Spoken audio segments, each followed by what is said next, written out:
Graça e paz, Igreja do Avivamento. Bom dia, que Deus abençoe o seu domingo. Hoje um domingo especial, um domingo que nós vamos estar aí abençoando a vida dos homens, dos sacerdotes, daqueles que são chefe, pais, Que Deus abençoe sua vida, que o amor de Deus, o nosso Pai, que venha sobre a sua vida, abençoar a sua vida, a sua história, abençoar esse seu chamado de estar sendo referencial para os seus filhos. Amém? Que Deus abençoe você, querido. Antes de a gente começar, eu quero orar pela sua vida. Vamos fechar os nossos olhos e você vai agradecer ao Senhor por mais esse dia e essa oportunidade que você está tendo de estar junto com a sua casa, louvando ao Senhor. Amém? Pai, em nome de Jesus, obrigado, Jesus, por esse dia, por essa manhã, por essa semana que se inicia, que o Senhor venha abençoar, a Deus, as nossas vidas, ó Pai, através dessa reunião, dessa celebração da família. Fale conosco, Jesus. Opera, Senhor, milagres, ó Deus, transformação, Senhor, no interior, Senhor, transformação na nossa mente, ó Pai, em nome de Jesus, através da Tua palavra. Queremos Te dar graças, Senhor, por esse tempo oportuno que nós estamos tendo de, Senhor, se aproximar cada vez mais de Ti. Em nome de Jesus, e que a Sua generosidade venha nos alcançar nesse tempo. Em nome de Jesus. Amém. Amém, queridos? Quero que você abra sua Bíblia aí para a gente começar essa manhã lá em Salmo 118. Salmo 118. E nós vamos ler aqui os 4 primeiros versículos, E você vai ver aí que é um versículo de gratidão, de louvor ao Senhor. E diz assim: deem graças ao Senhor, porque Ele é bom e seu amor dura para sempre. Que Israel diga: o seu amor dura para sempre. Que os sacerdotes digam: o seu amor dura para sempre. Os que temem o Senhor digam: o seu amor dura para sempre. Você teme ao Senhor? Amém? Você é um sacerdote, você é um homem? Hoje estamos aí. Você vai ser homenageado, você que é pai, sacerdote. Você que ainda não é, mas estou profetizando na sua vida que você será pai de multidões. Você terá uma geração poderosa também. Porque o amor do Senhor dura para sempre. Deus é muito bom, E às vezes nós observamos situações de tragédias e não entendemos o porquê. Mas Deus está no controle de todas as coisas. Tudo coopera para o bem daqueles que amam e temem a Deus. Porque o Senhor é muito bom e o seu amor dura para sempre. Olha para a sua vida, olha o que você já passou, o que você já viveu. E Deus te livrou de tantas coisas. Porque o amor dele dura para sempre. Ele te ama, querido. Ele ama a sua história, ele ama a sua vida. Você não nasceu por acaso, você tem um propósito. Deus te chamou com um propósito, porque Ele tem um chamado para você. Ele não te colocou nesse mundo apenas para você. Tem gente que fala assim: eu nasci por acaso. Não, ninguém nasceu por acaso. Então, todos nascemos com um propósito. Então Deus tem um propósito na sua história. E saiba que a generosidade de Deus quer alcançar você. Deus quer se manifestar na sua história através do amor dele. Hoje vamos também celebrar Santa Ceia, culto de Santa Ceia, que demonstra que é uma demonstração de amor de Jesus para conosco. Ele se entregou ali na cruz, porque ele é um Deus bom e o amor dele dura para sempre. Então Jesus te ama, Jesus quer mudar a sua história nessa manhã. Lembre-se disso. Se você acordou aí angustiado, preocupado, lembra desse versículo: dê graças ao Senhor porque Ele é bom, Ele é generoso e o seu amor dura para sempre. Então que você comece esse dia louvando a esse Deus bom, louvando a esse Deus que te ama e que quer ver você prosperar, quer ver você crescer, quer ver o plano dele ser realizado na sua história. Amém? Vamos louvar ao Senhor em nome de Jesus.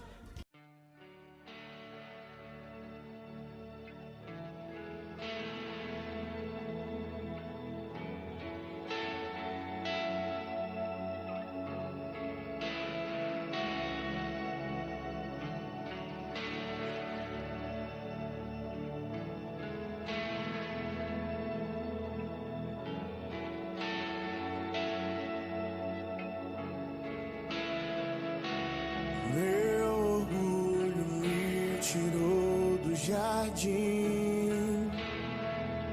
Sua humildade colocou o jardim em mim. E se eu vender tudo que tenho, em troca do amor eu falharia.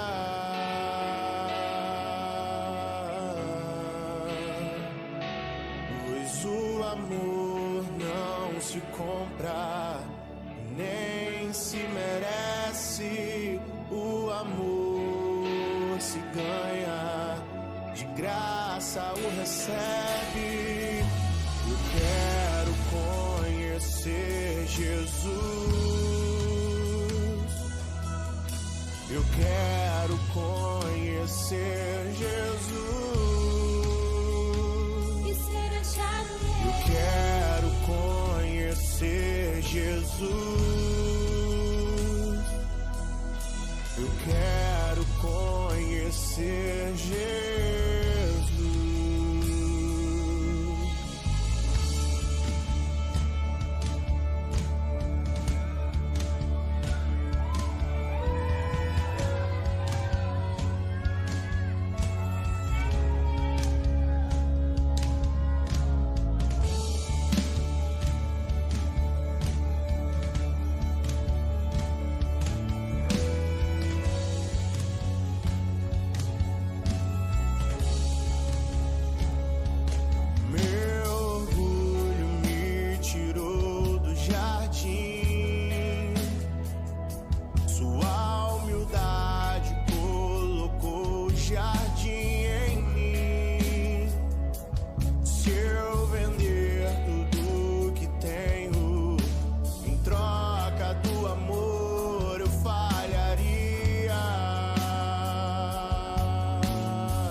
Graça e paz, Igreja do Avivamento. Oh, glória a Deus, aleluia. Mais um domingo, né? Esse mês da generosidade. E a generosidade de Deus já tem nos visitado, já tem nos alcançado. Já temos testemunhos, não que não tivéssemos, porque a generosidade do Senhor nos alcança todos os dias. Mas especialmente nesse mês da generosidade, nós já temos alguns testemunhos de milagre que o Senhor nos presenteou, com os quais o Senhor nos presenteou. Milagres talvez que nós nem estivéssemos esperando que eles fossem acontecer nesse tempo, né? Mas o Senhor, aprove ao Senhor nos abençoar. Então nós estamos muito felizes, muito alegres, né? Hoje especialmente porque ontem nós tivemos a honra, o privilégio de viver, de experimentar essa generosidade de Deus em relação ao terreno, né? Para a construção do nosso templo, da nossa igreja lá na Vila Barreiro, e nós estamos muito felizes, né? Foi um ato solene, até o prefeito estava presente, nós colocamos a foto no grupo, né? Mas já está sendo divulgado por aí. Então nós temos agora formalizado, documentado, né, o compromisso da empresa de, assim que tudo estiver legalizado, nos doar aquela terra. E sabe quem fez isso? O Senhor. Porque não poderia ser outra pessoa, não teria como ser de outra maneira, só mesmo o Senhor, para nos surpreender com tamanha generosidade todos os dias. Mas hoje é um dia especial, né? Hoje é o segundo domingo do mês de agosto. E no segundo domingo do mês de agosto tem aí uma data comemorativa, né? Estamos aí comemorando o Dia dos Pais. Que delícia! Que delícia comemorar esse dia, que delícia ter um papai presente para a gente poder comemorar. Eu não tenho meu pai presente. Tem sim, porque seu pai do céu é presente nas 24 horas do seu dia. Então não te falta, você não tem do que se queixar. Você tem o seu papai do céu, você tem o seu papai espiritual. Então não é por falta de papai que você vai deixar de celebrar essa data. Mas como hoje é Dia dos Pais, né, eu quero falar de uma maneira específica com os papais. Puxa vida, não foi combinado de maneira alguma. Na verdade, nós procuramos aqui seguir uma escala, né? Uma semana sou eu que ministro, outra semana é meu marido, ou um dos irmãos aí, como vocês já devem ter visto. Mas acabou que calhou que ficou comigo a responsabilidade. E só depois que eu percebi que era o Dia dos Pais. E no ano passado, justamente, já fui eu que ministrei no Dia dos Pais. Falei, Senhor, que mistério é esse? E eu vou ministrar novamente no Dia dos Pais. Só falta o Senhor me dar um recado específico para os pais. E não é que Ele deu mesmo? Nem acreditei. Mas eu acredito que o Senhor tem algo poderoso para compartilhar com você. Assim como falou e ministrou ao meu coração, eu creio que vai falar e vai ministrar o seu coração.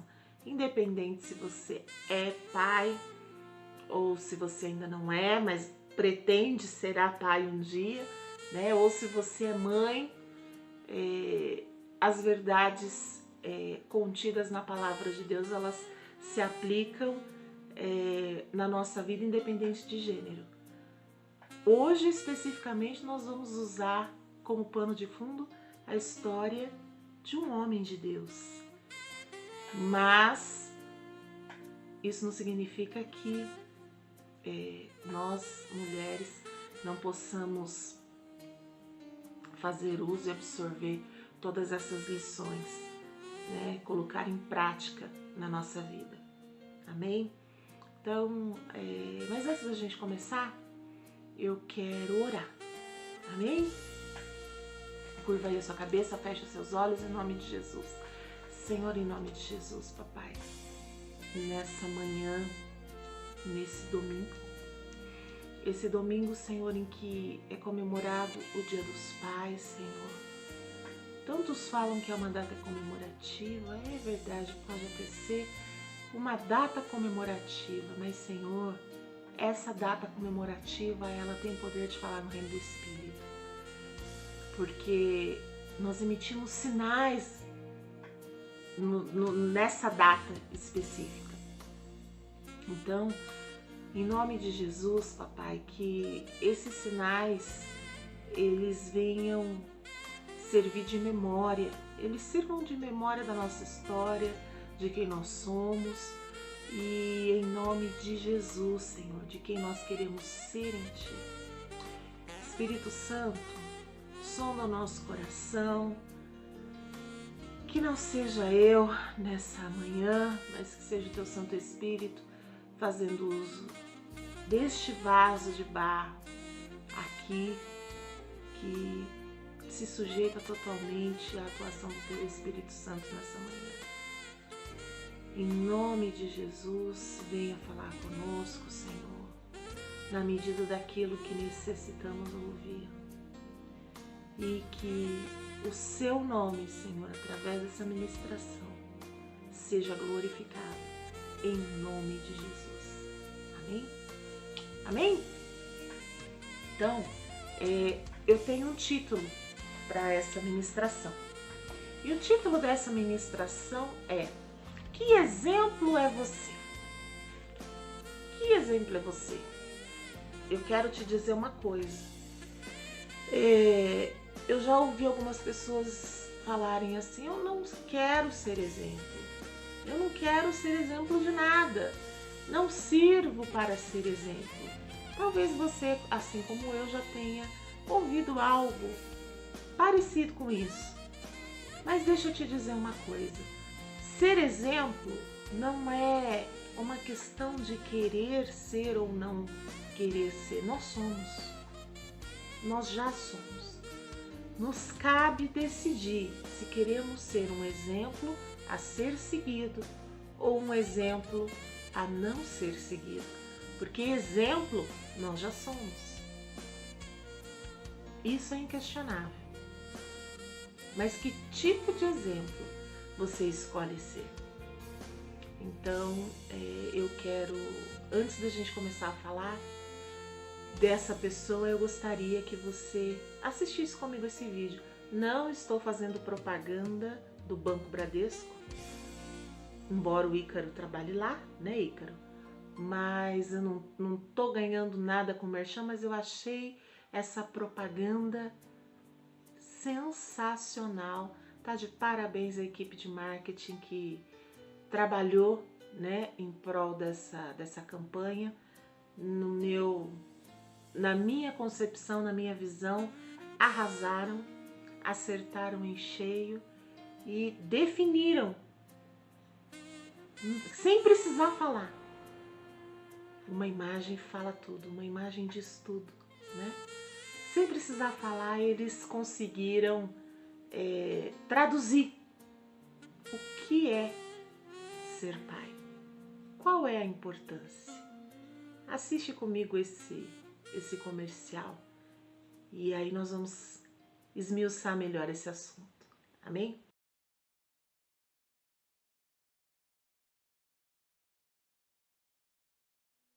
Amém? E aí, você gostou do vídeo também? E esse vídeo você percebeu que ele não tem som, não tem diálogo, mas ele fala muito conosco, porque ele mostra o quanto é importante o exemplo, né? A menininha, ela aprendeu bem em casa, então ela estava apenas reproduzindo coisas que ela já tinha visto. Realmente não é sobre o quanto você consegue fazer, o quanto você consegue dar para um filho, mas a história, o legado, o testemunho, o exemplo que você é. E hoje nós vamos falar de uma pessoa um homem de Deus. Nós podemos dizer que ele era um homem de Deus, até porque a Bíblia não diz que essa afirmação seja mentirosa. O contrário seria se fizéssemos essa afirmação em relação aos filhos dele. Mas em relação a ele, a Bíblia não nos dá nenhuma pista de que essa informação fosse falsa. Então, sim, nós estamos falando de um homem de Deus. E esse homem de Deus, ele foi um sumo sacerdote. Ele era da tribo de Levi, né? E ele ocupou esse cargo aí de sumo sacerdote. Ele foi um juiz que liderou Israel por 40 anos. Ele era sacerdote e juiz. E esse homem, ele é mais conhecido pelo episódio que aconteceu com Ana, quando estava no templo, né? Que foi orar a Deus, clamando, pedindo um filho, e ali, no meio dos gemidos inexprimíveis, rasgando a sua alma diante de Deus, chega a figura deste homem de Deus chamado Eli. E diz a Ana: mulher, você está embriagada? O que está acontecendo? E ela fala: Senhor, eu estou falando da aflição da minha alma. Não me tenha por imoral, não me tenha por outro nome. Eu estou diante do Senhor rasgando a minha alma.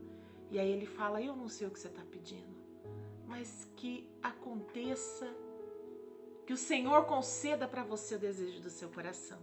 E realmente, Ana deu à luz. E deu à luz ao profeta Samuel. Mas nós não vamos falar de Samuel, não, nós vamos falar de Eli.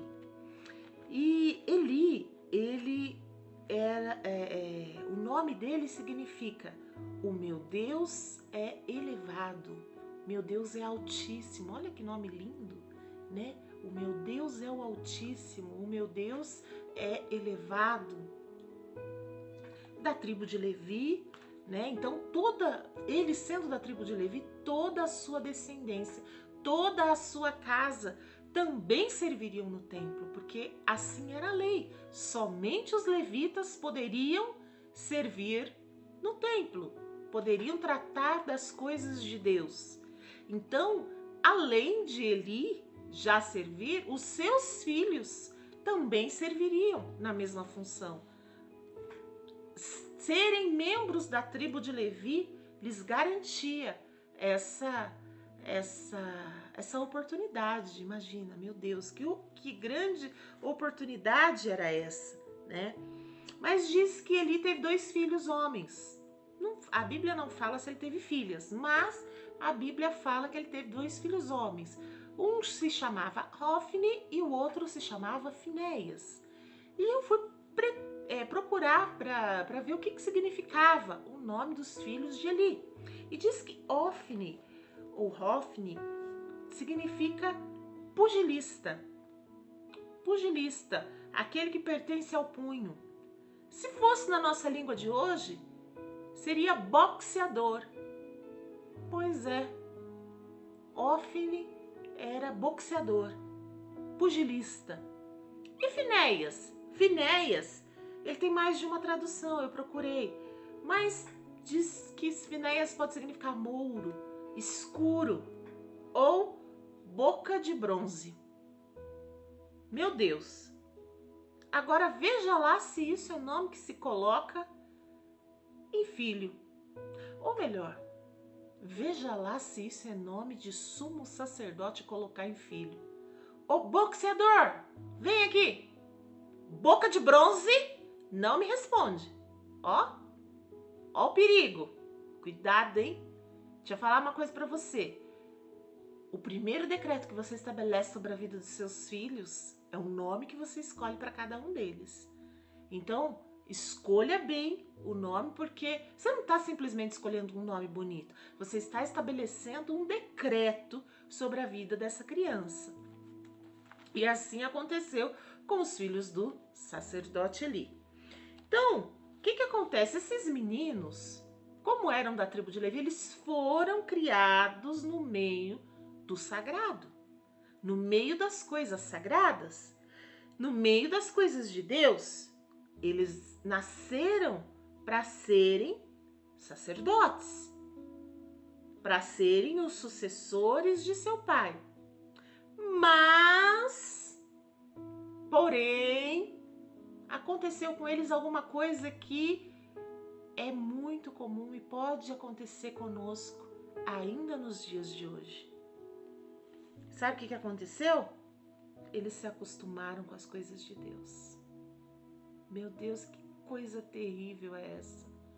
Você se acostumar, você entrar no modo automático, você não perceber que a presença está se ausentando. E quando a gente está no modo automático, a gente realmente não percebe. Porque a nossa visão fica embaçada e a gente acaba não enxergando o que está bem à nossa frente. Não tem outras palavras para dizer, não. É exatamente isso. Então, essa ferramenta não mudou, não. Ela continua ativa até hoje, né? Esse inimigo, ele é um inimigo muito poderoso. Esse inimigo chamado eu. O eu, ele tem um poder destruidor que você nem imagina. O eu é mais letal ou provoca, tem o mesmo, mesmo não, tem maior grau de letalidade do que aquela bomba que foi, não foi nenhuma bomba, né? Foram os fertilizantes, a matéria-prima para fazer bombas, coincidentemente, que provocou todo aquele estrago lá em Beirute. Muito mais, infinitamente mais. Então, nós precisamos tomar cuidado com esse ser chamado eu. Ah, porque o eu. O inimigo difícil de derrotar. O inimigo que a gente bota ele no chão, mas ele se levanta. Parece que tem vida própria, ele quer ressuscitar. Socorro. Como é isso, papai? Mas o eu, quando a gente entra no modo automático e estamos acostumados às coisas de Deus, o eu cresce. Aí o eu quer mandar. Aí o eu começa a evidenciar algumas características que não tem nada a ver com o fruto do Espírito. Eu listei aqui algumas das características dos filhos de Eli, que a Bíblia nos fala. Então, os filhos de Eli, eles, diante do que a Bíblia fala, aliás, antes de falar, vamos ler, né? Melhor ainda se você vai chegar na mesma conclusão que eu. 1 Samuel, capítulo 2, eu tô olhando aqui pro lado porque eu tô olhando pro papel. Capítulo 2, do verso 27 até o verso 36. E depois nós leremos o capítulo 3, do verso 11 ao 14, e depois apenas o verso 18. Amém? Então vamos lá, vou repetir. 1 Samuel, capítulo 2, do verso 27 ao 36. Depois leremos o capítulo 3, do verso 11 até o verso 14 e somente o verso 18, ainda do capítulo 3. Amém? Então, diz assim: Então, a minha Bíblia ela tem um tema. Ela diz assim: a profecia contra a família de Eli. E a minha Bíblia é na linguagem de hoje. Então, de repente, alguma palavra, alguma coisa vai estar diferente da sua. Mas é por esse motivo o contexto é o mesmo. Então, um profeta procurou Eli e lhe deu esta mensagem de Deus, o Senhor. Eu me revelarei ao seu antepassado. Eu me revelei ao seu antepassado Arão, quando ele e a sua família eram escravos no Egito. Você sabe que eu os escolhi entre todas as tribos de Israel para serem meus sacerdotes, servirem no altar, queimarem incenso e usarem o manto sacerdotal na minha presença. E dei a eles o direito de ficarem com uma parte dos sacrifícios queimados no altar. Por que é que vocês olham com tanta ganância para os sacrifícios e ofertas que eu ordenei que me fossem feitos? Eli, por que você honra os seus filhos mais do que a mim, deixando que eles engordem, comendo a parte de todos os sacrifícios que meu povo oferece? Eu, o Senhor, o Deus de Israel, prometi no passado que a sua família e os seus descendentes me serviriam para sempre como sacerdotes. Mas agora eu digo que isso não vai acontecer, pois respeitarei os que me respeitam, mas desprezarei os que me desprezam.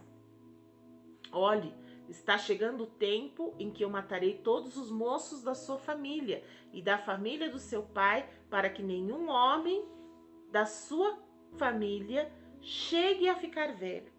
Você passará dificuldades e terá inveja de todas as coisas boas que vou dar ao povo de Israel, mas ninguém da sua família chegará a ficar velho. Deixarei vivo apenas um dos seus descendentes, que será meu sacerdote, mas ele ficará cego e perderá toda a esperança, e todos os seus outros descendentes morrerão de morte violenta. Ofni e Finéias, os seus 2 filhos, morrerão no mesmo dia, e isso será uma prova para você de que o que eu disse é verdade. Escolherei para mim um sacerdote fiel, e ele fará tudo o que eu quero. Darei a ele descendentes que sempre estarão a serviço do rei que eu escolher. E todos os outros descendentes que você, por acaso, ficarem com vida, terão de se curvar diante do rei para pedir dinheiro e comida, e implorarão para ajudar os sacerdotes, a fim de terem alguma coisa para comer. Verso 11, capítulo 3. Eu, o Senhor, disse: eu vou fazer com o povo de Israel uma coisa tão terrível que todos os que ouvirem a respeito disso ficarão apavorados. Naquele dia, farei contra Eli tudo o que disse a respeito da família dele, do começo até o fim. Eu lhe disse que ia castigar sua família para sempre, porque os seus filhos disseram coisas más contra mim. Eli sabia que eu ia fazer isso, mas não os fez parar. Por isso, juro à família de Eli que nenhum sacrifício ou oferta poderá apagar o seu terrível pecado. Verso 18. Então Samuel contou tudo sem esconder nada. E Eli lhe disse: ele é Deus, o Senhor, que ele faça tudo o que achar melhor. Amém? Só até aí, tá bom. E eu acabei, diante dessa história, né? Eu acabei listando aqui algumas características dos filhos do sacerdote Eli. Então vamos lá. A Bíblia me dá essas pistas. Não prestavam, eram mentirosos, desobedientes, falsos, não respeitavam a autoridade, eram gananciosos, egoístas, mulherengos, adúltero. Em relação ao adultério, a Bíblia diz que Finéias era casado. Pelo menos na Bíblia, não encontro o nome da mulher de Ofni, se é que ele se casou, né? Então, pelo menos um deles era adúltero, confesso. Infiéis, valentões, ladrões, opressores, aqueles que desprezavam as coisas de Deus. Misericórdia, né? Que o Senhor nos livre, porque nós não tivemos o trabalho de gerar filhos para a calamidade. Essa não é a nossa história, em nome de Jesus. Amém? E quando você olha, quando você observa aqui, você vê o sacerdote Eli, você vê essa história, você vê Ofni e Finéias. Esses meninos tinham tudo para dar certo. Eles foram criados no templo, eles foram criados na casa de Deus. Onde é que foi que isso deu errado? Onde foi que a receita não ficou boa? Que ingrediente será que esquecemos e que isso não tá virando bolo? Tá virando qualquer outra coisa, mas não tá virando bolo. Onde tudo isso começou? De quem que é a culpa? Eu vou dizer para você de quem que é a culpa. É do pai. A culpa é do pai. Meu Deus, como assim? Pastora, você é machista? Não, eu não sou machista. Graças a Deus. Tem muitas pessoas que pensam que eu sou machista por conta de alguns comentários que eu faço. Eu não sou machista. Não sou feminista. Mas eu estou de acordo com a Bíblia. Eu falo a respeito daquilo que a Bíblia me ensina. E a Bíblia me ensina que a figura paterna é importantíssima. Diferente do que diz aí no mundo, um pai é muito mais importante do que uma mãe. E olha que eu sou mãe, hein? Sou mãe, tenho 2 filhos. Mas eu sei que se porventura eu for para a eternidade antes do meu marido, meus filhos ficando com ele vão ficar bem. Tenho certeza disso. Vão sentir falta, vão sentir saudade, mas vão viver a vida. Agora, se acontecer alguma coisa com meu marido, Jesus, tenha misericórdia. Porque aqui na minha casa, eu sei que o pai é a figura mais importante. E não é porque é a minha casa, não. É porque a Bíblia diz assim, Deus diz assim, Deus é pai. E ele compartilhou com o homem. Eu já disse isso. Mas eu vou repetir porque vale a pena. Deus compartilhou com o homem, esse privilégio, essa oportunidade de ser pai, de ser chamado pai, só com o homem. Então não tem como, não há como questionar o óbvio. Se Deus é pai, qual a figura mais importante? A do pai ou a da mãe? É uma resposta muito óbvia. E sim, a culpa aqui foi do pai. Faltou pai aqui na história desses meninos, dessas crianças. Porque você acha que esse problema com Ofni e Finéias começou quando? Começou quando eles já eram adultos. Começou enquanto eram crianças. Ensine a criança no caminho em que deve andar.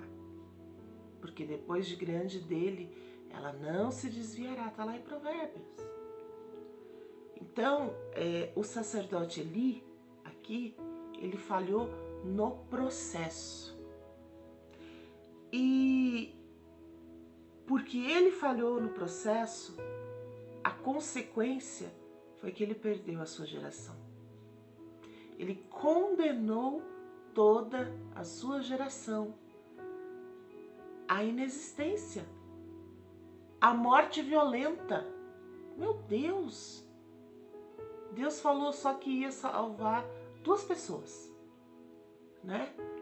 Nesse texto aqui do capítulo 2, Deus fala de 2 pessoas. Aqui, deixarei, verso 33, capítulo 2, verso 33. Deixarei vivo apenas um dos seus descendentes, que será meu sacerdote, mas ele ficará cego e perderá toda a esperança. E todos os seus outros descendentes morrerão de morte violenta. Meu Deus!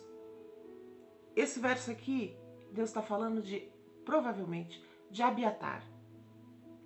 E aí depois, no verso 35, Deus fala: escolherei para mim um sacerdote fiel, e ele fará tudo o que eu quero.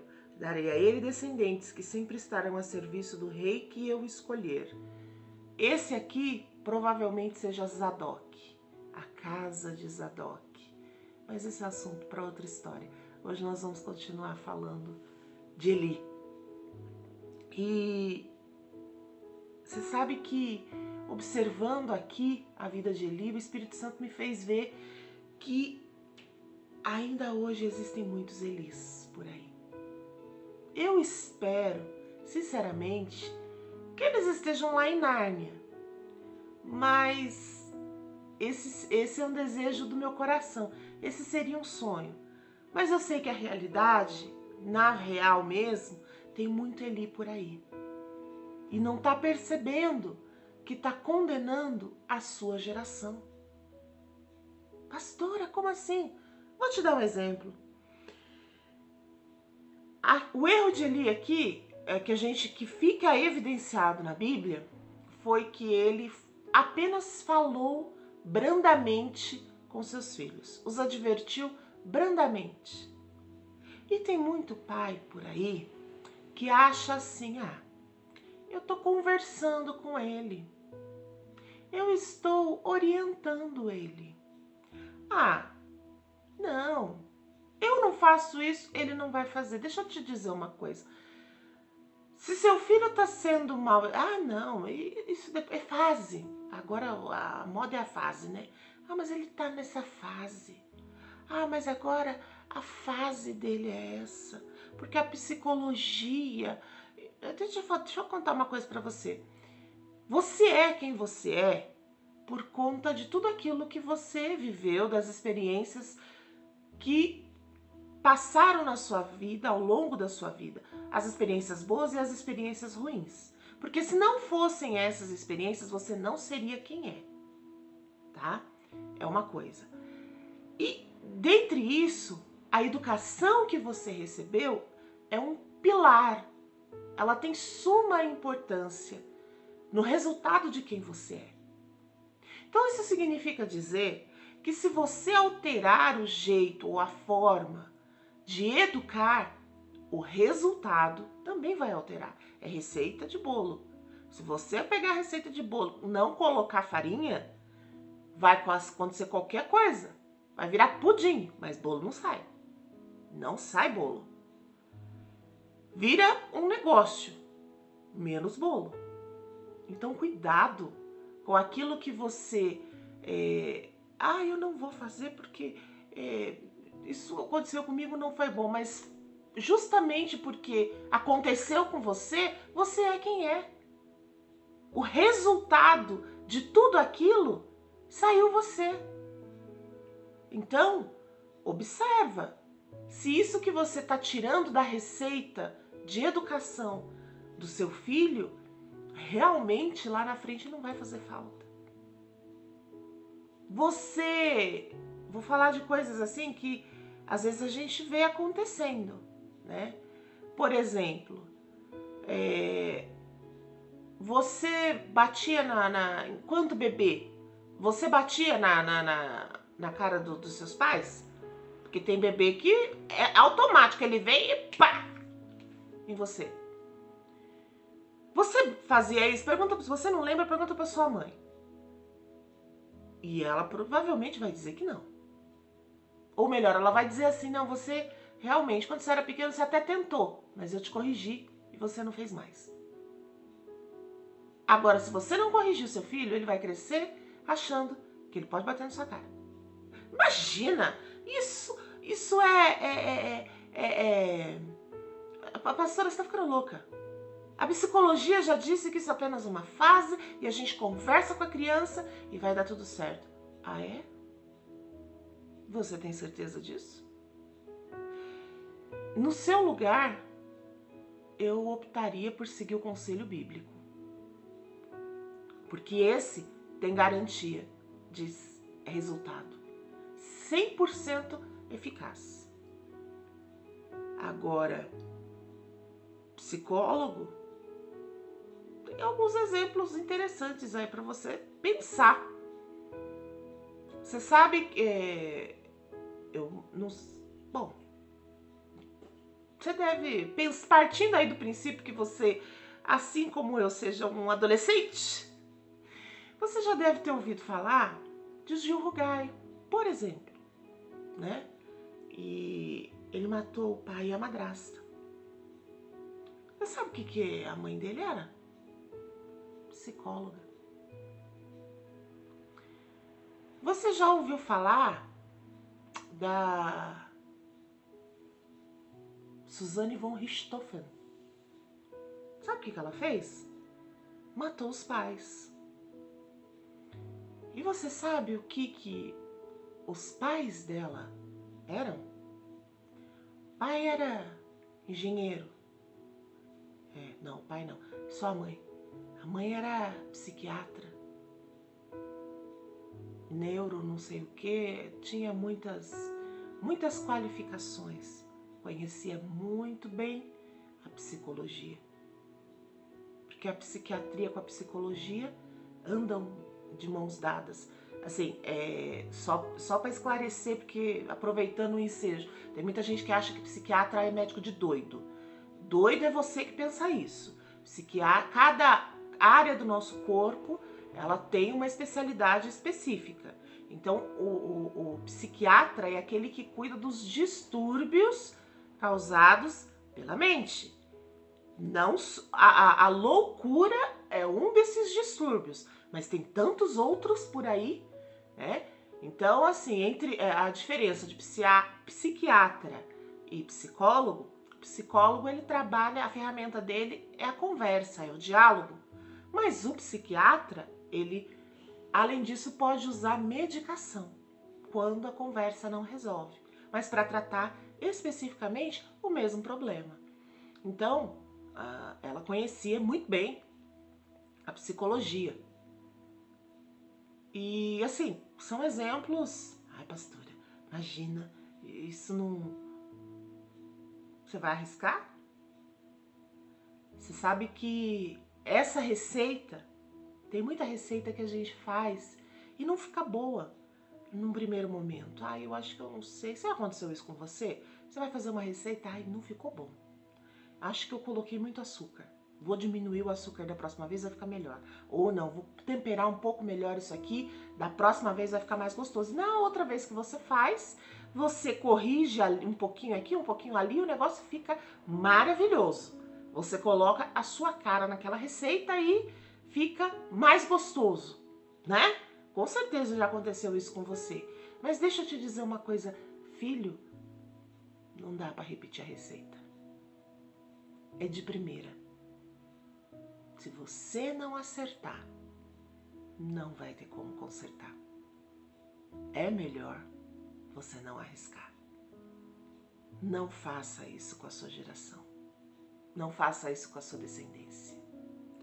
Mas vamos lá falar do sacerdote, né? Porque hoje, por conta de termos muitos Elis por aí, perdidos, né? Nós temos crianças que estão crescendo na casa de Deus, assim como os filhos de Eli cresceram. Conhecem Deus, conhecem a palavra, mas se comportam de um jeito terrível. E olha, enquanto criança, já começam a apresentar algumas das características que os filhos de Eli tinham. Só em Nárnia, tá? Em nome de Jesus. Isso não acontece na sua casa, não. Mas será que lá em Nárnia, os filhos dos Elis de hoje são mentirosos? Porque ainda de criança, quando crescer melhora. Melhora uma ova, potencializa. Pior cego é aquele que não quer ver. Você para com esse discurso e exerça a sua autoridade de pai. Chama a atenção, corrige, discipline. Porque senão o resultado vai ser catastrófico. Olha aqui algumas das características dos filhos de Eli. Mentirosos, desobedientes, egoísta, não respeitava a autoridade, desprezavam as coisas de Deus. Filho, vamos no culto. Pra quê? Não. Tá na hora de assistir o culto. Aí o Eli faz o quê? Ô, judiação. Tá cansado. Ô, judiação. Não. É fase. Ô, meu filhinho querido. Amor da mamãe. Amor do papai. Meu filho é uma criança. Mas a criança cresce. A criança cresce. Os filhos de Eli cresceram. Sabe? E porque ele cresce, eu te faço uma pergunta. Que tipo de adulto que você está criando? Porque você acha que depois de adulto ele vai aprender? Às vezes até vai. Mas vai aprender com dor, porque é a vida que vai ensinar. Coisa básica que ele devia ter aprendido em casa. Porque é isso que tem acontecido hoje. Os pais não colocam limite. E aí, sabe o que acontece? Sabe quem que ensina? A polícia, lá na rua. O pai não disciplina em casa. Mas aí o cacetete da polícia pega de jeito. É pra isso que você tá criando seu filho? Pastora, de onde você tá tirando essa conversa? Olha, gente, é Bíblia. Se você não educar o seu filho, você está criando filho para calamidade. Misericórdia. E Deus sabe o quanto que eu relutei para falar isso, gente. Não é confortável eu vir aqui e falar e dar um recado desse.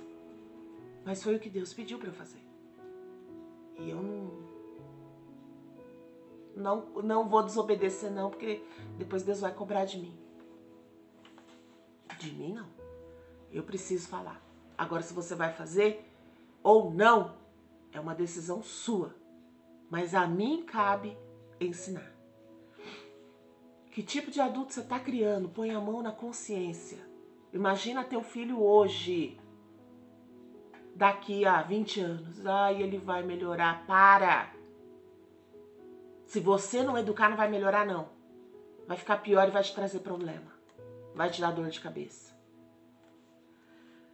Os nossos filhos, eles são moldados de acordo com o nosso exemplo. Tem muito pai que fala isso também. Ah, mas eu não faço isso. Eu tenho pai e mãe vivo, eu respeito os meus pais, então seguindo o meu exemplo, o meu filho vai me respeitar. Mas deixa eu te dizer uma coisa. Se você tá vendo alguma coisa errada acontecer e você não toma uma atitude, você está compactuando da mesma coisa que aquela pessoa está fazendo. Se você está vendo o teu filho desobedecer e você não chama a atenção dele, é a mesma coisa de você dizer assim, mas você não disse, mas é como se você tivesse dito, vai filho, continua.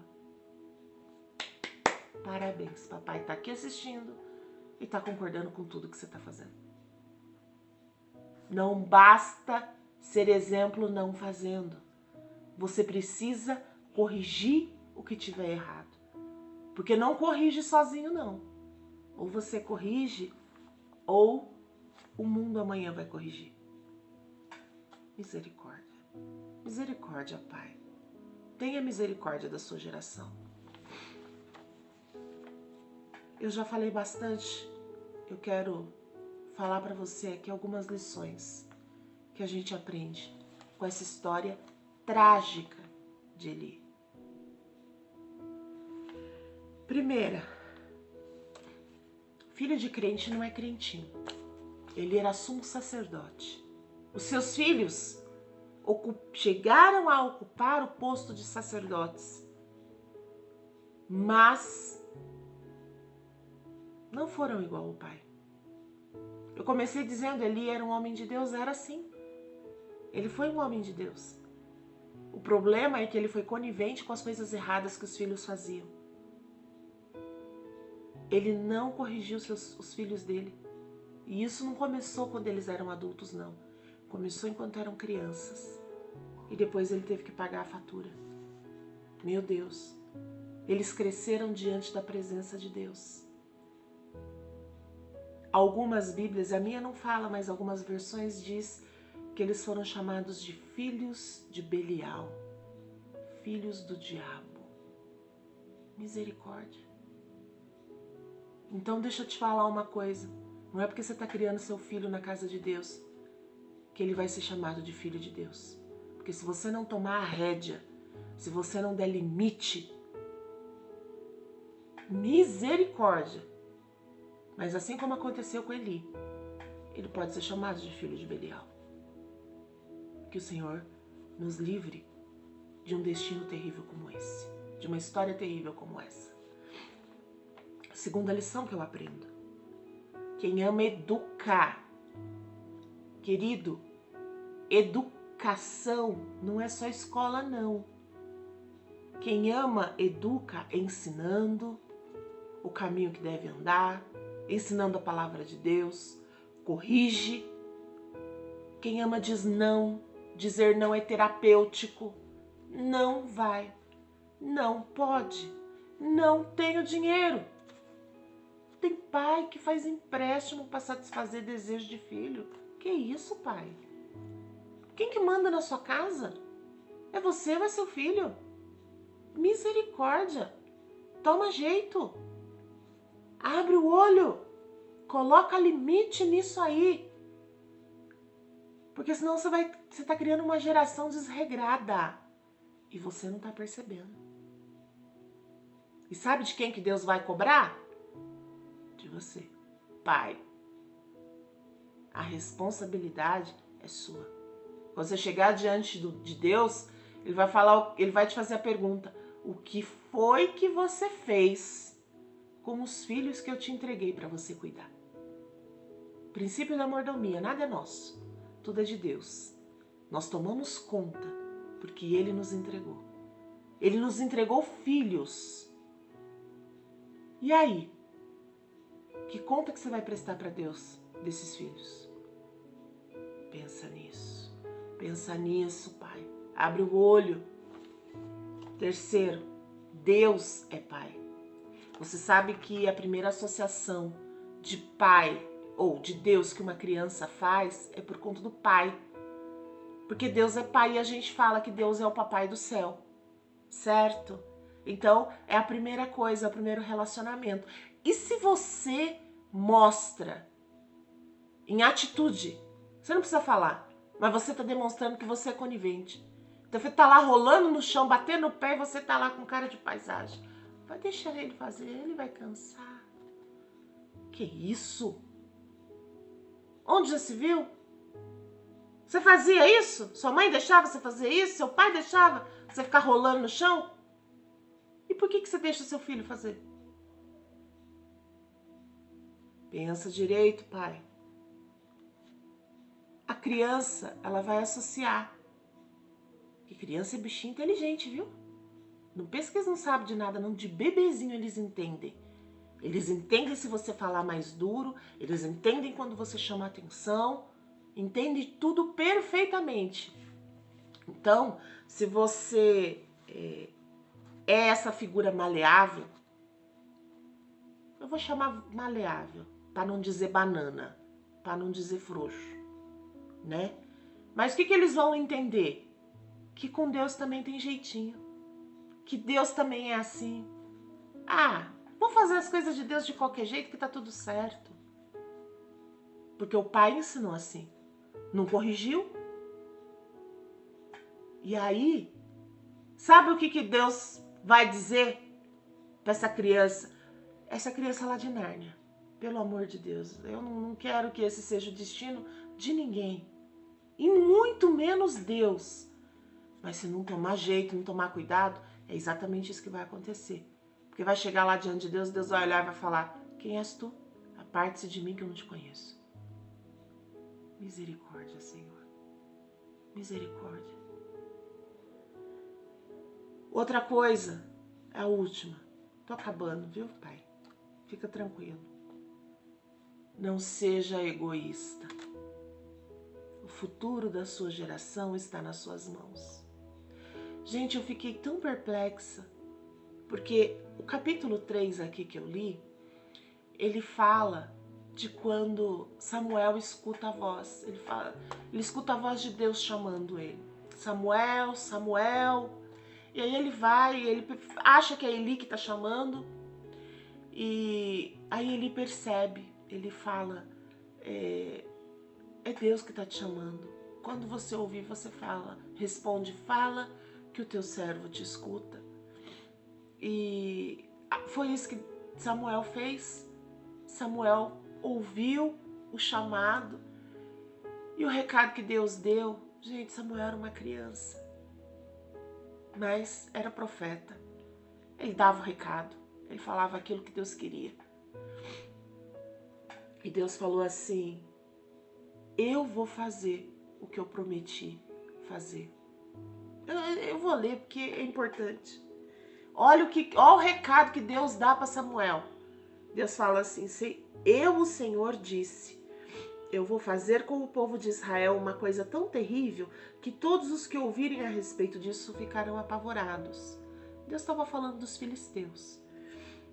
Naquele dia farei contra Eli tudo o que eu disse a respeito da família dele, do começo até o fim. Eu lhe disse que ia castigar a sua família para sempre, porque os seus filhos disseram coisas más contra mim. Meu Deus, eles eram sacerdotes, criados na casa de Deus, debaixo do nariz do pai, e o pai não fez nada. Eli sabia que eu ia fazer isso, mas não fez os seus filhos pararem. Por isso, juro à família de Eli que nenhum sacrifício ou oferta poderá apagar esse terrível pecado. E sabe o que Samuel recebeu esse recado? Samuel guardou, ele ficou com receio. Como é que dá um recado desse para o sacerdote? Moro na casa dele, ou no templo, sou criado por ele, estou aos cuidados dele. Como entrego para ele um recado desse? Samuel ficou quietinho, mas ele sabia que Deus tinha falado alguma coisa. E ele ficou perturbando Samuel, querendo arrancar dele aquilo que Deus tinha falado. E Samuel contou. Ele falou: bom, já que o senhor quer saber, então eu vou lhe dizer. Samuel contou tudo, não escondeu nada. Tá aqui, ó, verso 18. Então Samuel contou tudo sem esconder nada, e ele lhe disse: ele é Deus, o Senhor, que ele faça o que achar melhor. Mas sabe o que Deus estava dizendo aqui? Deus estava dizendo para um pai que ia exterminar a geração dele. Deus estava dizendo assim: eu vou varrer da face da terra o teu nome. Você não vai ter descendente. Pai, é assim que você se comportaria se ouvisse Deus falar isso a respeito da sua casa? Pai, é assim que você se comportaria? Tem certeza? Se Deus chegasse para você com um recado desse? Ah, querido, pelo amor de Deus, abre o olho. Não seja egoísta. Eu gosto de um versículo que está lá em Deuteronômio. Eu até coloquei aqui, ó. Você recebeu, né? nós fizemos com muito amor e carinho para você. Pai. E tá escrito aqui, ó, Deuteronômio 7:9. Saberás, pois, que o Senhor teu Deus, Ele é Deus, o Deus fiel, que guarda a aliança e a misericórdia até 1000 gerações aos que o amam e guardam os seus mandamentos. Querido, deixa eu dizer uma coisa para você. O futuro da sua geração tá na tua mão. É você que vai decidir como que você quer que a tua geração seja. Um justo, um apenas. Deus disse que abençoaria a vida dele por até 1000 gerações. Pai, se você for esse justo, Deus vai abençoar você, a sua geração, por até 1000 gerações. Não basta você não fazer as coisas erradas, é preciso que você corrija quando você vê os seus filhos fazendo alguma coisa errada.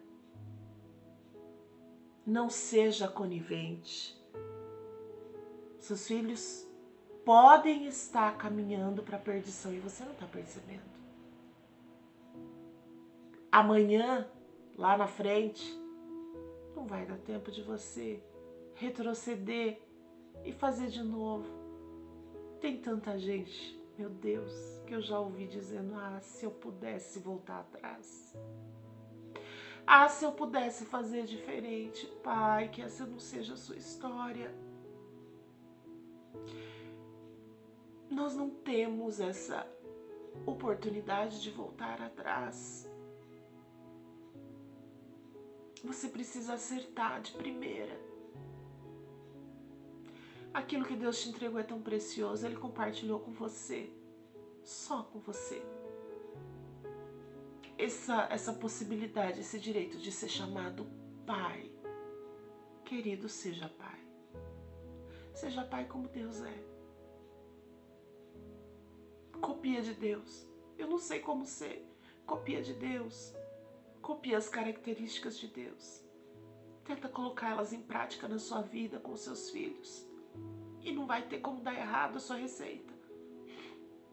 Você vai criar filhos saudáveis, fisicamente, espiritualmente e emocionalmente. Seja pai. Deuteronômio 7:9 fala que Deus abençoa até 1000 gerações. Você sabe o que são 1000 gerações? Porque eu também não tinha noção, não. Eu fui contar, porque eu sou curiosa. E eu peguei a minha Bíblia e fui contar as gerações. De Adão até Jesus. Gente, sabe quantas gerações deu? Chuta aí, quantas gerações você acha que dá? De Adão até Jesus. Eu fiquei surpresa. Porque são 61 gerações. Se eu não contei errado. Mas eu acho que não. Matemática não é muito minha praia, mas acho que eu contei certo. Se eu errei, devo ter errado uma ou duas. Mas eu acho que eu contei certo. 61 gerações. Você tem noção do que são 1000 gerações? De Adão até Jesus, deve ter mais ou menos uns entre 4.500 e 5.000 anos. De Adão até Jesus. E aí Deus vem com essa e fala que abençoa até 1000 gerações. 1000 gerações talvez seja até Jesus voltar. 1000 gerações talvez seja um vislumbre do que pode ser a eternidade. É só pra gente ter noção. Eu acho que traduzindo isso aqui seria: enquanto houver céus, enquanto houver terra, enquanto houver dia, enquanto houver noite, eu vou abençoar a sua geração, porque você foi fiel. Decida ser você esse justo. Decida ser você esse que Deus vai encontrar justo. E assim você vai plantar para a sua geração uma colheita eterna. Só em Deus a gente tem essa garantia. Pai, exemplo você já é. Mas que exemplo você escolhe ser? Você, Pai, é a chave para garantir que os benefícios que Jesus conquistou na cruz do Calvário fiquem, repousem sobre a sua geração eternamente. Pai, está na tua mão. O segredo é você, a chave é você. O que você decide fazer? Eu quero orar por você, que hoje, me desculpem, eu falei muito, mas eu precisava. O Espírito Santo, quando me deu essa palavra, eu me emocionei. Não é porque eu falei para a Paz que ela também não falou comigo, não. Eu também tenho a minha parcela, eu também tenho a minha responsabilidade. Mas, como diz a Su, é forte. É forte, Deus. Amém. Graça e paz, queridos. Vamos participar agora desse momento, desse ato profético, que é a Santa Ceia do Senhor. Eu tenho certeza que você recebeu essa palavra, foi impactado. Deus está falando poderosamente na sua vida, mas Deus tem muito mais para atuar na sua história. E através desse ato, você vai declarar um novo tempo na sua história, na sua família. Você, sacerdote, recebendo essa nova unção, esse novo ensinamento, essa nova revelação que Deus te entregou para você ter uma geração poderosa no Senhor.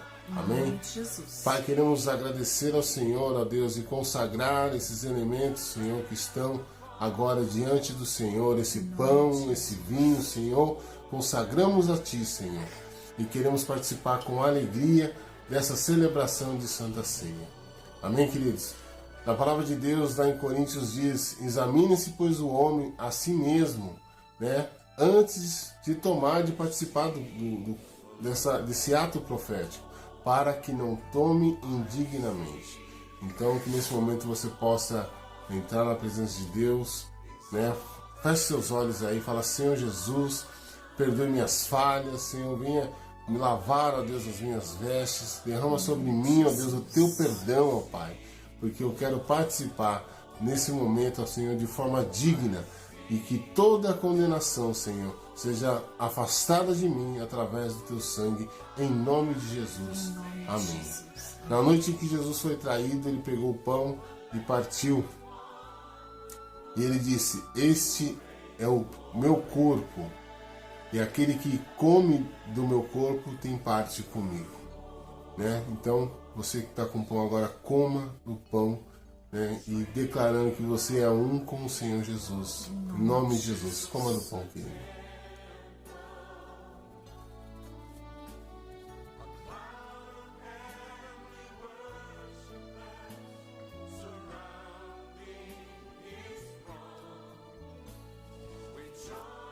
Da mesma forma, o Senhor pegou o cálice e ergueu o cálice e falou: esse é o cálice da nova aliança que faço com vocês. Uma aliança de sangue, o sangue do Senhor que foi vertido na cruz por mim e por você. Foi por você, querido, que Jesus pagou esse preço por amor à sua vida. Beba do cálice em nome de Jesus.